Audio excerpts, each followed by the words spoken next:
কয়েকদিনের ব্যাপার নয়, কয়েক মিনিটেই ফয়সলা হয়ে যাবে। দাদা আমরা বড় ভাই হিসেবে চিমটি কাটছে, আঁচড় কাটছে, সহ্য করছি। এটা ইউনূসের উস্কানি, উনি যুদ্ধ লাগাতে চান। কারণ উনি ইতিমধ্যে জনসমর্থন খুইয়েছেন, ভ্যাট চাপিয়েছেন, প্রত্যেক দিন মানুষ খুন হচ্ছে, বর্বরচিত ঘটনা হচ্ছে। আজকেও একটা পুলিশ মহিলা কর্মীর ঝুলন্ত লাশ থানার মধ্যে পাওয়া গেছে। হিন্দু স্বাভাবিকভাবে ইউনূস যুদ্ধ লাগিয়ে রাষ্ট্রপ্রেমের জিগির তুলে টিকে থাকতে চাইছে, কিন্তু ভারতীয় বিএসএফ সংযমের পরিচয় দিচ্ছে। কারণ বাংলাদেশের সঙ্গে যুদ্ধ ভারতের কাছে তো কয়েকদিনের ব্যাপার নয়, কয়েক মিনিটেই ফয়সলা হয়ে যাবে। দাদা আমরা বড় ভাই হিসেবে চিমটি কাটছে, আঁচড় কাটছে, সহ্য করছি। তো বেড়া আমরা দেবই। পাবলিক রাস্তায় নেমেছে,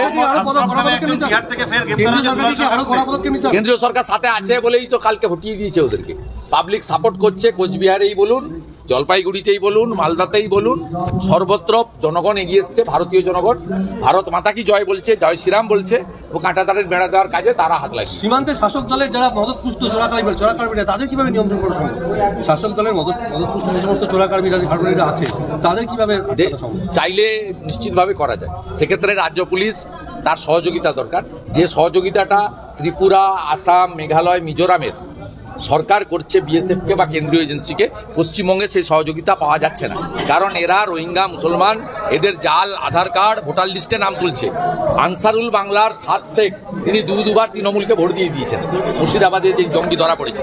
তাই এখানে একটি এমন সরকার দরকার যে সরকার জঙ্গিবাদ নির্মূল করতে কেন্দ্রের সঙ্গে হাতে হাত মিলিয়ে কাজ করবে। সে সুযোগ আসছে, 12-14 মাসের মধ্যে আসছে। বাংলার লোককে ঠিক করতে হবে যে তারা জঙ্গিদের নিয়ে, তারা বিষাক্ত সাপকে নিয়ে রাত্রি যাপন করবে না বিষাক্ত সাপকে একদম খতম করে নষ্ট করে দেবে।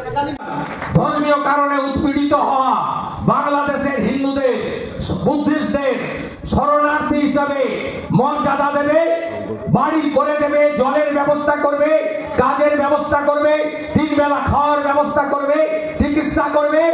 আর ওই কালকে শিয়ালদা স্টেশনে যারা ধরা পড়েছে মায়ানমার হয়ে, বাংলাদেশ হয়ে, এই বাংলা হয়ে যারা দিল্লি যাচ্ছিল, এই অনুপ্রবেশকারী রোহিঙ্গা মুসলমানদেরকে পেরিয়ে এই রাজ্যের বাইরে বের করতে হবে।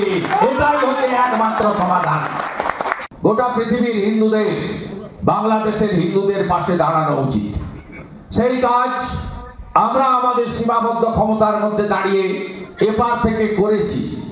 আপনাদেরকেও করতে হবে এবং সবাইকে বাংলাদেশের পীড়িত, নির্যাতিত, বঞ্চিত, আক্রান্ত তাদের পাশে আমাদের সকলের দাঁড়ানো উচিত। আমরা যদি প্রকৃত হিন্দু হয়ে থাকি এবং আমরা যদি সনাতনকে বাঁচিয়ে রাখতে চাই, এই লড়াইটা শুধুমাত্র হিন্দুত্বের লড়াই নয়, এই লড়াইটা হিন্দুদের অস্তিত্ব রক্ষার লড়াই। আমরা শুধু বাংলাদেশ কেন, এপার বাংলায় আমরা কেমন আছি, এপার বাংলায় আমরা হিন্দুরা বিপন্ন।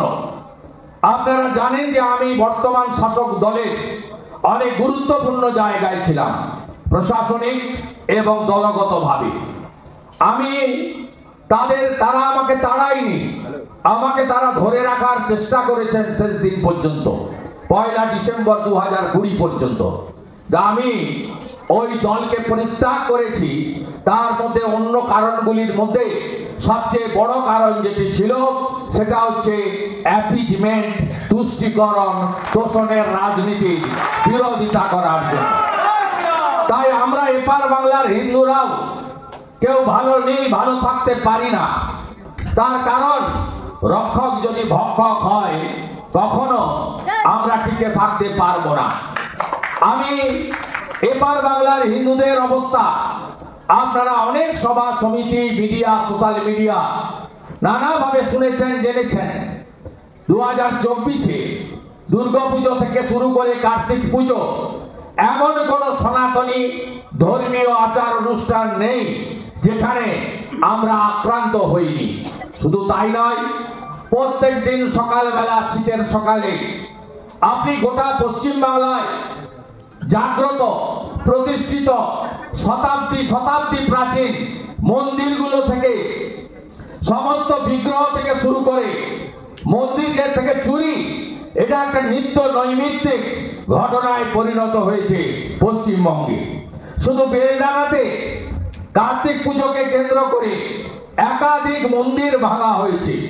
হ্যাঁ, বাংলাদেশে 600 মন্দির ভেঙেছে, এবারেও অনেক মন্দির ভেঙেছে গত 3-4 মাসে, যার অসংখ্য আপনারা উদাহরণ আমরা দিতে পারি।